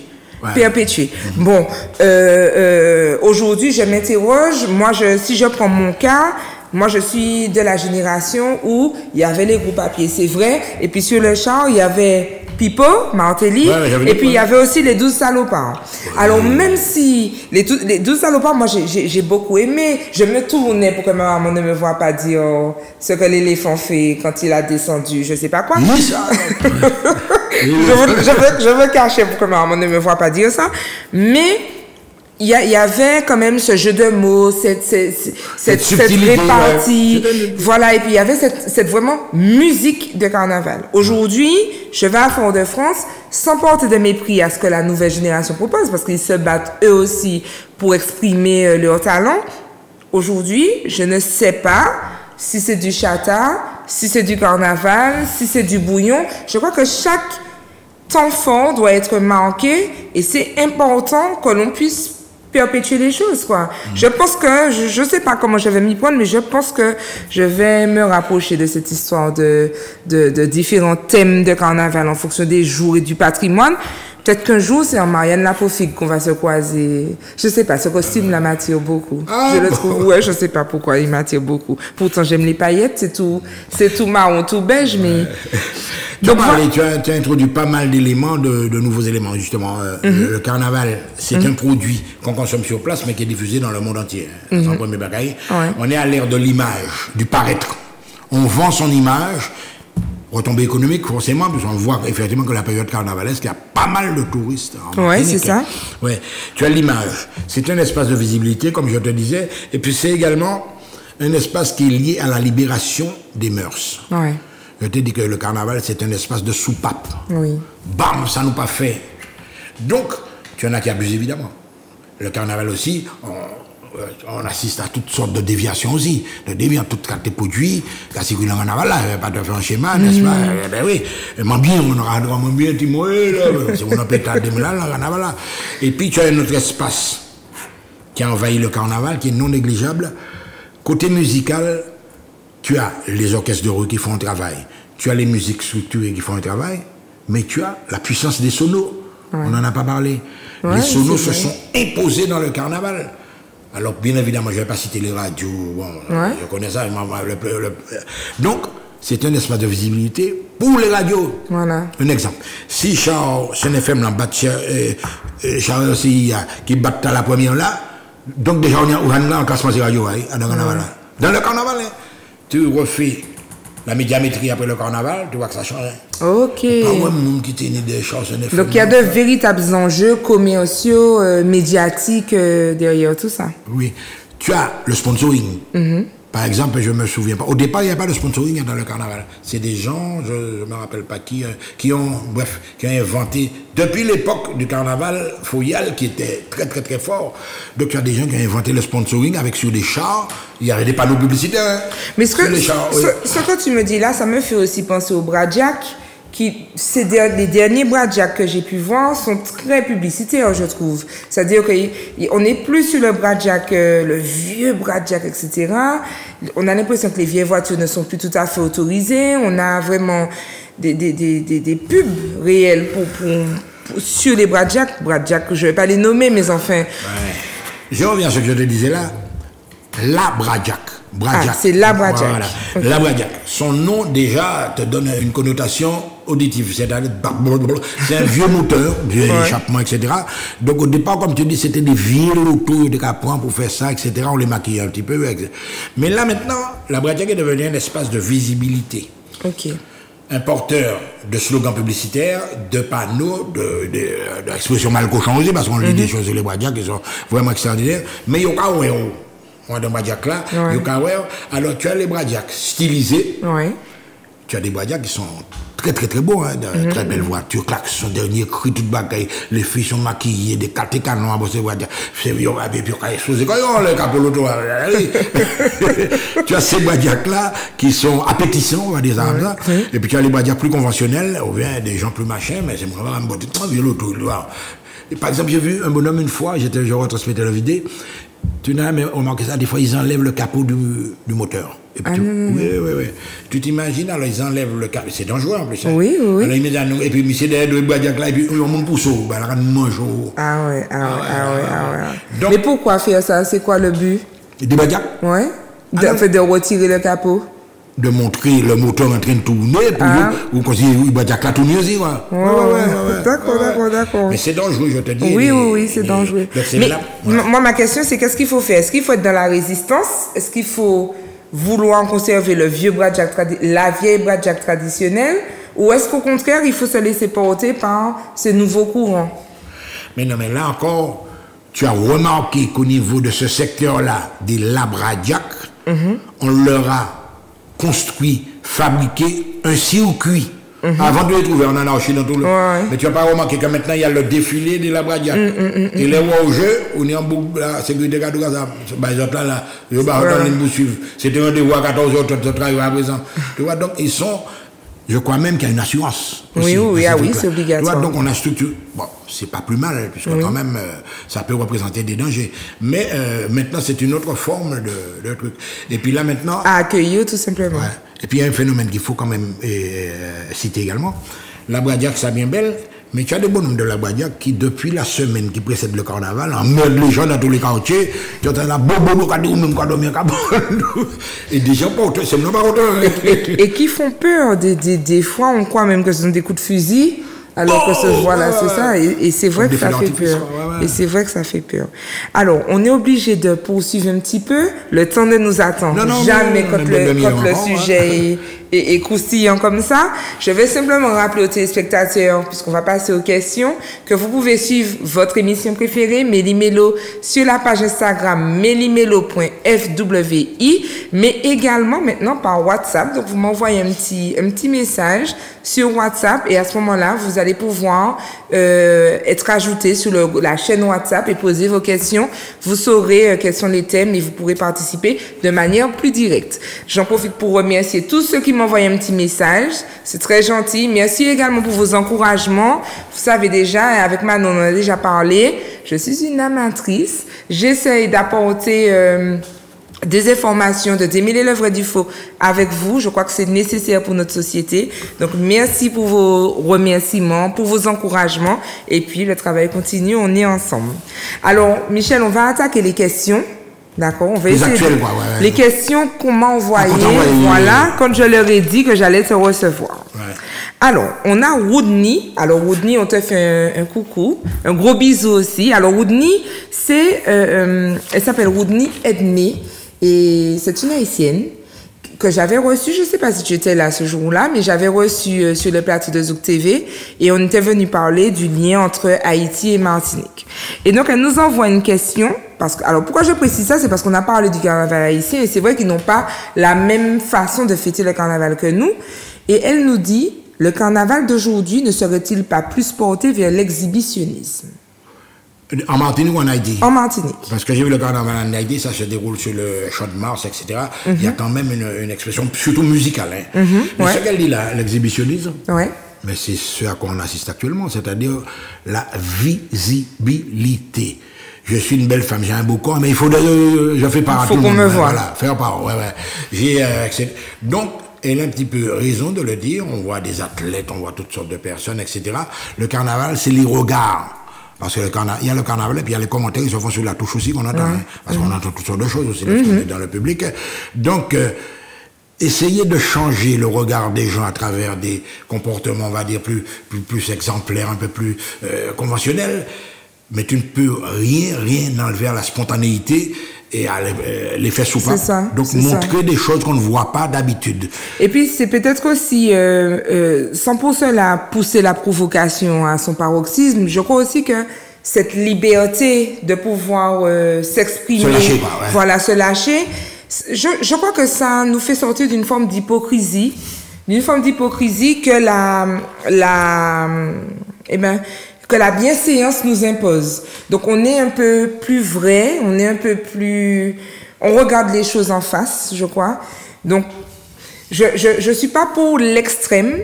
C'est vrai que l'extrême peut être choquant. Voilà, c'est ça. Mais je crois que cet exhibitionnisme dont on parle a son rôle à jouer, en tout cas, pour casser certains tabous et certaines fausses croyances qu'on nous a martelé, en tout cas dans l'éducation, où l'homme a le droit de faire ci, pas la femme, etc. Moi, je sais que l'année dernière, j'ai participé au carnaval avec Ama, Et on avait des pancartes. Et à un moment donné, il y a un photographe de Martinique la Première qui me dit, c'est dommage, votre groupe est magnifique, mais on ne va pas pouvoir vous poster parce que le message était trop choquant. Et je me suis dit, et quand j'ai regardé le message, je me suis dit, mais c'est pas possible, la quantité de choses que j'ai vues, est-ce que c'est parce que c'est un groupe de femmes? Est-ce que je me suis posé plein de questions? Mais en réalité, ça démontre une certaine forme d'hypocrisie que l'on a autour de nous, dans l'acceptation de ce qu'on peut dire, de ce qu'on peut pas dire. Et le carnaval reste ce lieu où on a le droit d'exister de manière simple, de manière authentique. Et donc, attention aux exhibitions extrêmes, mais en même temps, ça fait partie de notre expression. Alors, ce que tu dis là, c'est très, très, très important. Tu as parlé d'hypocrisie, tu as parlé, etc. Attention, les gens, c'est entre guillemets, après le carnaval ou avant le carnaval, je peux penser par exemple aux politiques, je peux penser à certains, des gens qui ont des responsabilités.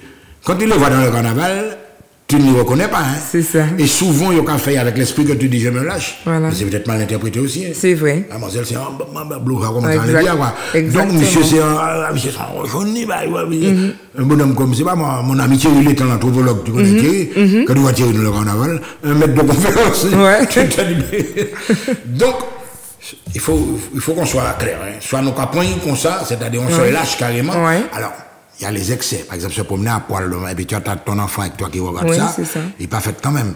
Mais je veux te dire qu'il ne faut pas... Et c'est là où c'est compliqué parce que, entre parents, on discute.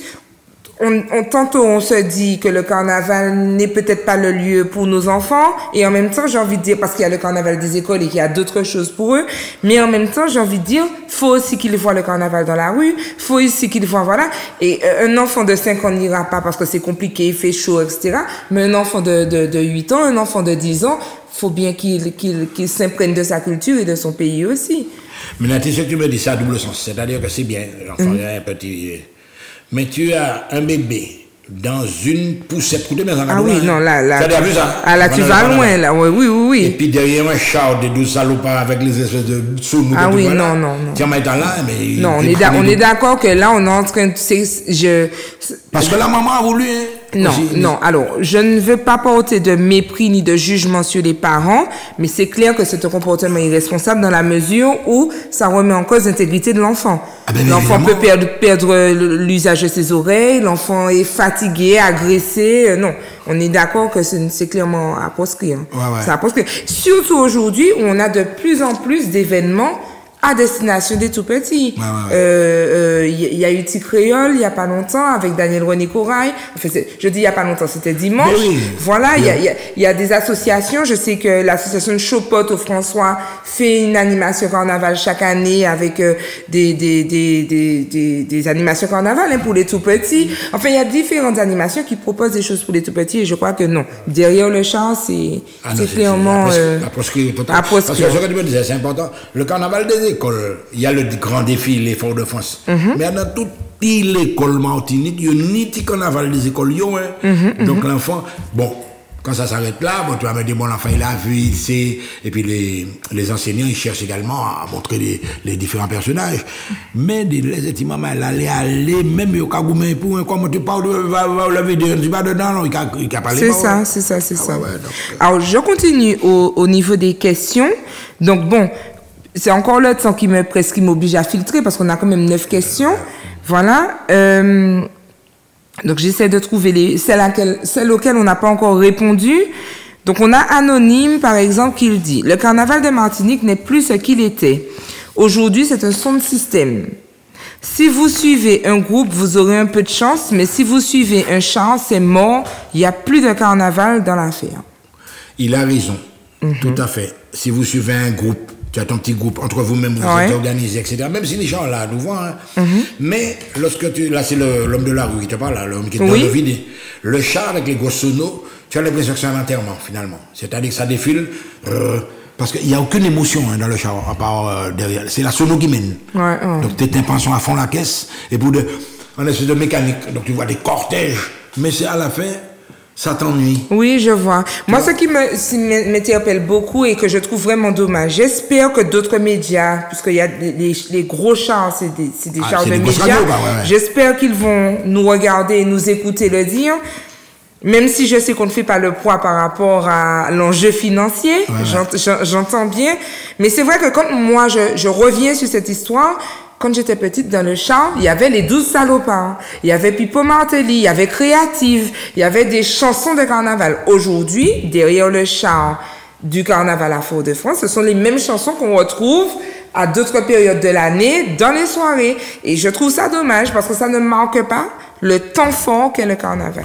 Donc tu insistes également sur le côté créativité. Donc là, c'est un petit peu aux Joko, des gens comme ça aussi. Ouais. Aux artistes que Freeze, il y avait, voilà. Frime. Ouais, j'ai dit Freeze et c'est Frime. Oui, tout ça, ce sont des gens qui ont fait un travail considérable, mais comme tu dis, on a l'impression d'être dans une séquence dancehall. Lorsque tu suis le chant. Oui, voilà, c'est ça. Donc tu es en boîte de nuit, quoi. Donc c'est plus ce que tu disais avec des thématiques même, hein. Parce que lorsque Foufou Net, ces femmes l'appellent, tous ces machins-là. Donc, il y avait quand même une recherche à ce niveau-là. Mais maintenant, c'est perdu. Et puis, c'est au plus décibels qu'a pété tête monde. C'est ce qui mène. On ne veut pas être désagréable, mais c'est de l'abrutissement lorsque tu regardes. Oui. Alors, du coup, je continue. J'essaie de les filtrer les questions. J'ai anonyme encore, donc les gens ont la possibilité de commenter sans dire leur nom, qui dit « J'ai vu Alain Ajax sur ATV. Qui prend la relève pour qu'on ait de vraies musiques de carnaval sur les chars. » Donc, en fait, j'ai voulu donner la question pour montrer que ce qu'on vient de dire, il y a aussi un abonné qui est assez d'accord avec nous. Il demande, et là, du coup, je te pique un peu, où sont les producteurs de musique d'antan? Oui, effectivement. Alors là, non, parce que n'oublie pas que le chant de carnaval, il est éphémère, hein, c'est-à-dire qu'à un certain moment, quoique les morceaux de Jean-Philippe Martin, on les passe à n'importe moment. Ils sont pas éphémères, hein. Mais il y a des morceaux qui sont éphémères. Oui, non, je comprends ce que tu dis. Ce que j'ai voulu dire, c'est que effectivement, tu as raison, c'est éphémère, mais il y en a qui durent. Moi, j'écoute encore, chaque carnaval, je remets mes 2 salopards dans ma voiture, je remets Créative. La déchirance. La déchirance, exactement. Exactement. Il a dit qu'effectivement, il y a un manque de créativité et surtout de produits. Et puis maintenant, produire, tu ne vois plus de CD, hein. Dans la plateforme, là. Et pourtant, il dit, la culture a besoin de vous. Donc, en fait, cette personne dit, où sont les producteurs d'antan, mais elle rajoute, je dis ça exprès à Monsieur Timon, qui est producteur, ainsi qu'à Monsieur Granier, et elle clôture en disant, la culture a besoin de vous. Oui, elle a raison quelque part, mais le producteur, il cherche aussi. Le producteur a tellement donné. Aussi. Non, parce qu'en sens inverse, tu vois, il y a des réflexions comme ça qui sont justes. Mais il faudrait aussi, de temps en temps, qu'ils se mettent à notre place aussi. Ça pourrait être l'objet d'une prochaine émission, mais je crois que ce serait bien aussi de voir comment la transmission peut se faire dans les gros postes culturels. C'est-à-dire que la musique, c'est un poste culturel. C'est vrai qu'il y a de la compétitivité, il y a toutes sortes de choses autour de la musique, mais ce serait bien aussi, hein, je mets ça en ouverture, qu'il y ait ce lien, ce passage, cette transmission entre les premiers producteurs, ou nos aînés, et puis les producteurs d'aujourd'hui, les nouveaux beatmakers, etc. Qu'il y ait ce relationnel. Bon, c'est pas l'objet d'aujourd'hui, mais je crois que ça peut trouver aussi, sa place dans la préservation de la culture martiniquaise. Dans le contexte aussi, hein, parce qu'on n'oublie pas que maintenant, c'est autre temps, autre mœurs, c'est un Nialobagia, c'est la mode. Hein, oui, c'est ça. Alors, je vérifie si on prend une dernière question. Ça, on a déjà parlé de ça. Alors, là, on a Evelyne qui dit « Bonjour Natilo, je suis Evelyne et je suis une mamie branchée. Je suis sur les réseaux avec mes filles et mes petits-enfants. Je suis les influenceurs qui sont les nouveaux publicitaires et je suis désolée, mais que de la pub pour le carnaval des pays d'à côté. Qui n'a rien à voir avec notre culture, on s'y perd. » Donc bon, on a un petit peu parlé de ça quand on parlait du carnaval de Trinidad. Voilà. Et c'est vrai que s'il y a des influenceurs qui nous regardent, ce serait bien aussi de faire la promotion du carnaval de chez nous. Non, mais là, peut-être j'ai un petit additif sur ça. C'est-à-dire, il ne faut pas oublier que nous sommes la Martinique, mais on n'est pas le nombril du monde. C'est-à-dire, on est dans un espace caribéen avec une diversité de culture, de mœurs et également de diversité économique. Je reviens de la Caraïbe, là, justement, j'ai constaté qu'il y a des îles qui sont vraiment... L'État même, les situations économiques ne sont pas les mêmes du tout. Ouais, c'est ça. On ne peut pas comparer Barbade, par exemple, j'étais là dernièrement, Barbade, c'est américain, pratiquement. Ouais, c'est ça. Donc, il y a des niveaux. Côté musique, là encore, c'est culturel. On parle de bouillon à la Dominique, etc. Je crois que dans la Martinique, tu retrouves le bouillon aussi. Mais bien sûr. Donc le boissage culturel. Bien sûr, de plus en plus. Ouais. Il y a des échanges maintenant, on entend même parler de Dembo, les derniers, voilà, qui vient de la République dominicaine. Enfin, il y a vraiment tous ces échanges. Le style Pan, par exemple, on n'en a pas parlé parce que ça, c'est vraiment très important. Qui nous vient de Sainte-Lucie. Oui, de Sainte-Lucie de Trinidad. Ah ben oui. Donc tu as des instruments qui sont en relief dans d'autres cultures qu'on retrouve là. Et c'est bien, par exemple, que la communauté haïtienne manifeste, je ne vais pas dire sa différence, mais montre, elle vend son carnaval à sa manière. Okay. Et puis, il y a un truc qu'on a, oh mon Dieu, j'oubliais, il y a des établissements, pas scolaires, l'orphelinat de l'espérance. Mais justement, voilà. Voilà. Mais ils sont brillants dans le carnaval. C'est vrai. Donc, une collectivité, une équipe éducative qui forme des enfants à confectionner eux-mêmes leurs chars. Exactement. À préparer leur musique. Et confectionner ses affaires soi-même, c'est mettre tellement de valeur sur son petit boui-boui, c'est apprendre à respecter ses propres efforts, apprendre à se valoriser soi, à être fier de soi. Ce sont vraiment des valeurs qui comptent pour moi parce qu'aujourd'hui, les jeunes que je reçois sont souvent... en dévalorisation, ils sont souvent dans le doute, ils n'osent pas, etc. Et c'est vrai que pour moi, tout est prétexte à amener le jeune à se sentir au fond, à être debout. Alors c'est vrai que tu m'as dit que la Martinique n'est pas le nombril du monde et je suis d'accord avec toi, mais c'est vrai que je suis tellement chauvine, j'ai tellement envie que la Martinique soit bien représentée que je crois que ça passe d'abord par notre posture à quel est le regard qu'on a sur nous. Et ce que le Foyer de l'Espérance propose, c'est un bel exemple. Voilà, c'est un très bel exemple de transmission, mais aussi d'éducation. Parce qu'à travers cette action-là, le jeune, il développe pas mal de compétences. On n'est pas seulement sur du carnaval, on est sur j'apprends à construire, j'apprends à travailler en équipe, j'apprends à défendre mon projet, j'apprends à gérer un budget, j'apprends à utiliser, à organiser mon plan de travail. On est sur beaucoup de compétences qui ne s'apprennent pas forcément devant une table au cours de français ou au cours de physique-chimie. On est vraiment sur le développement des compétences pour demain. Et je vais ajouter à tout ça, donc tu as également un sentiment de travail commun, de solidarité. C'est-à-dire, nous, quand on fait sans challenge, en l'arrière, on va retrouver d'autres champs, mais c'est à nous, on est plus belle. Tu vois? Et tout le monde est associé. Donc, tu as l'équipe éducative. Tu as même beaucoup qui t'es fâché, entre classes, qui dit, ah bon, et puis on met toi dans le même atelier qu'on fait ton masse-là, ou obligé.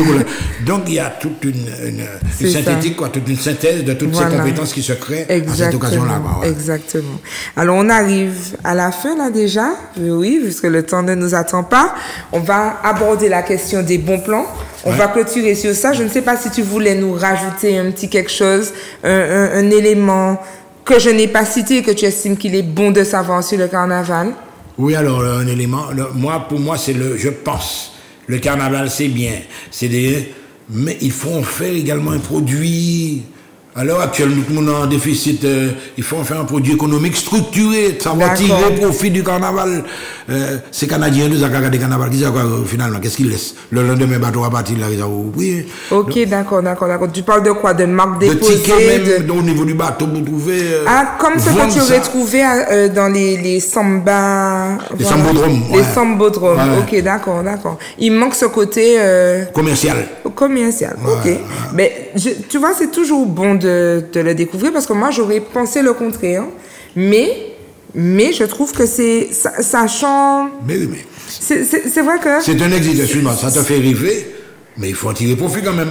Actuellement, c'est tout le bagage qui nous rapporte quelque chose qui vous... C'est vrai. Et puis même, on est une île, un territoire agricole exigu. Il faut bien aussi qu'on développe une économie qui nous soit sûre et qui nous permette de développer demain.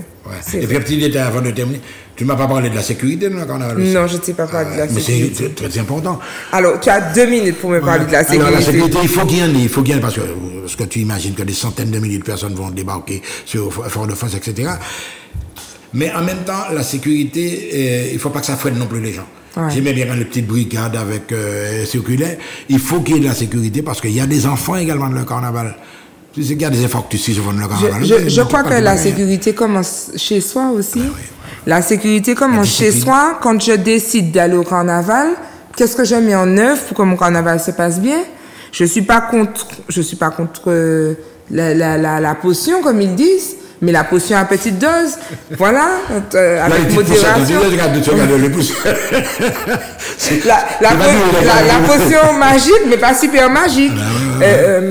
Ce que j'ai dans mon sac, je fais attention. Je vais au carnaval pour faire quoi? Parce qu'on voit beaucoup de gens autour des vidés qui sont là, spectateurs.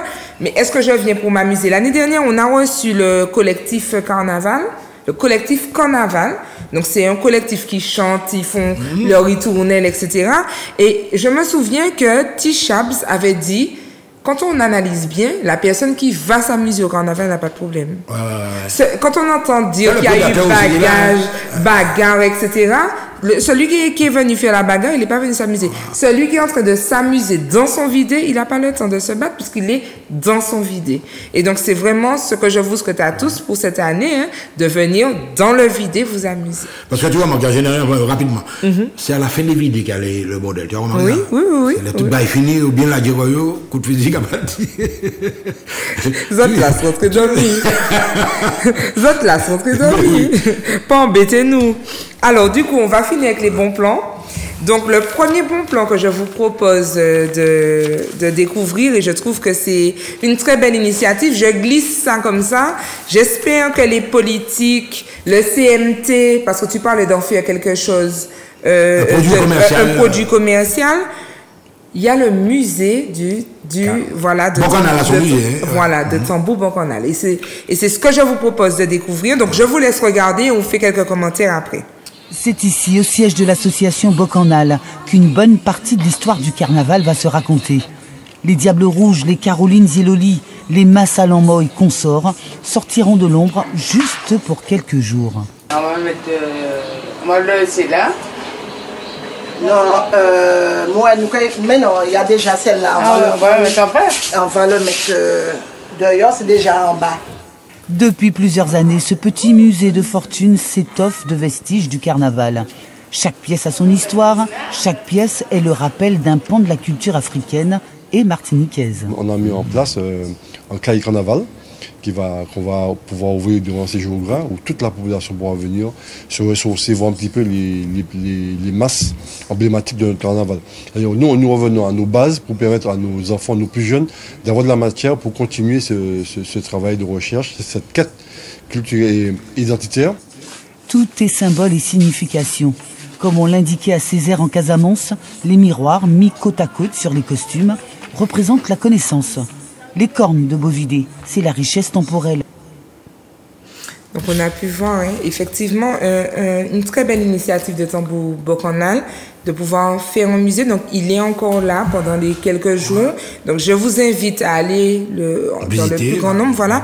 Alors on a mis les coordonnées. Alors je vois si ça s'affiche à l'antenne. Voilà, donc les coordonnées de Tambou Bocanal. Donc on rappelle le numéro de téléphone 0596 79 85 69 et le portable 33 24 40. Le portable 33 24 40. Je crois que c'est vraiment un lieu à aller découvrir.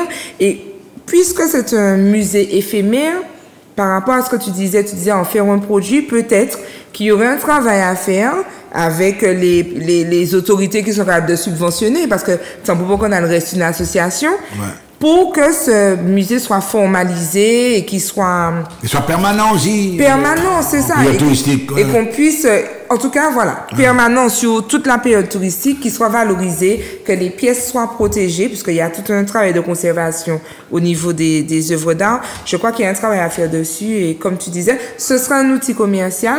Et puis, ça permettra aussi, toujours dans ce travail de transmission et d'éducation, de peut-être recevoir plus d'enfants, des centres aérés, des classes, faire des conférences au beau milieu. Je sais qu'ils font des conférences aussi, mais au beau milieu du musée. Il y a vraiment quelque chose à faire avec ce musée qui ma foi, est déjà très bien. Le deuxième bon plan, on enchaîne tout de suite, c'est une invitation à revoir votre émission Méli-Mélo sur le carnaval de l'année dernière, où on avait reçu Monsieur Alain Geneviève ainsi que le collectif Carnaval. Je vous laisse regarder un petit extrait. Je vais quand même faire une précision. Si c'est important de définir la vulgarité, c'est parce qu'en réalité, c'est une question de goût. Oui. C'est une question de goût. Ce que moi je peux trouver vulgaire, vous ne vous le trouvez pas vulgaire. Ce que vous trouvez extrêmement vulgaire et non acceptable, d'autres peuvent ne pas le trouver aussi choquant. Et donc pour qu'on puisse donner une direction quand même au débat, il fallait qu'on puisse quand même se dire qu'est-ce qu'on appelle la vulgarité. Voilà. Et là, pour rassembler les choses, on va plutôt parler de manque de distinction, manque de délicatesse, le fait de manquer de bienséance et finalement le fait aussi d'injurier. Oui. Voilà. Alors, vas-y, tu vas. Alors, en fait, c'est vrai que pour nous, l'intérêt, c'est vraiment d'extérioriser ce qu'on retient toute l'année, parce que quand on regarde, alors, mis à part peut-être dans notre groupe, entre nous, quand on est dans la vie de tous les jours, je suis pas du tout quelqu'un qui est injurié. Enfin, vraiment, personne en dehors de mes amis très proches et dans un vidé ne m'a jamais entendu injurier. Voilà. Mais quand on est dans le vidé, ça permet vraiment de tout lâcher. Et puis moi, il y a aussi quelque chose, c'est-à-dire que quand j'ai commencé justement en 2010 avec le collectif, il y avait que les hommes et même depuis toute petite, je voyais que des hommes injuriés. Il y avait que des hommes dans la rue qui faisaient des choses un peu, voilà. Mais les femmes, ça avait toujours été. Et quand on a commencé avec le collectif en tant que femme, ben, ça nous a été beaucoup reproché de comment ça, mais comment ça sont des femmes, elles n'ont pas d'enfants, alors que les hommes, ils ont des enfants comme nous. Hein. Donc ça fait tout drôle, hein. À l'époque, j'étais pas une diablesse, mais une petite diablesse avec mes cornes. Et puis je reviens cette année en petit ange. Ah ben voilà.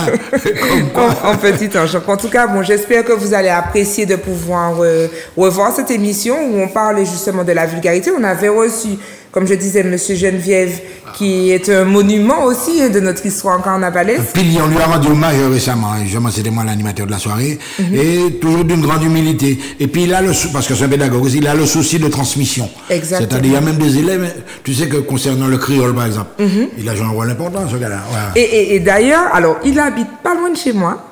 Et il continue, alors je ne sais pas ce qu'il fera pour cette année, mais l'année dernière, il avait fait un vidé. Un vidé en pyjama dans le quartier à Montnevier-du-Cos. Et on s'est réveillés, on était un petit groupe, hein, peut-être une trentaine de personnes, et on a fait le vidé dans le quartier, c'était génial. Voilà. En tout cas, je le salue Alain, tu veux on se connaît depuis l'époque du lycée, mais c'est un gars qui est génial. Oui. Et je l'ai connu aussi au lycée du Lorrain. Ah ben voilà, comme élève. Voilà, exactement, en tant qu'élève, voilà, exactement. Alors, chers téléspectateurs, on a terminé. J'espère que vous avez apprécié, j'espère que vous allez partager, en discuter chez vous, que vous allez vivre un très bon carnaval, puisque moi je vous revois après le carnaval. Je suis contente de t'avoir reçu, Michel. Merci beaucoup, madame. De t'être rendu disponible. Voilà, merci pour cet honneur. Et puis je vous dis à très bientôt. Passez un bon vidé, soyez prudents. Dans la sécurité, on ne va pas jusqu'à l'abus, mais on s'éclate, on lâche tout et on revient en forme pour un carême conscient avec Méli-Mélo. À très bientôt. Bisous.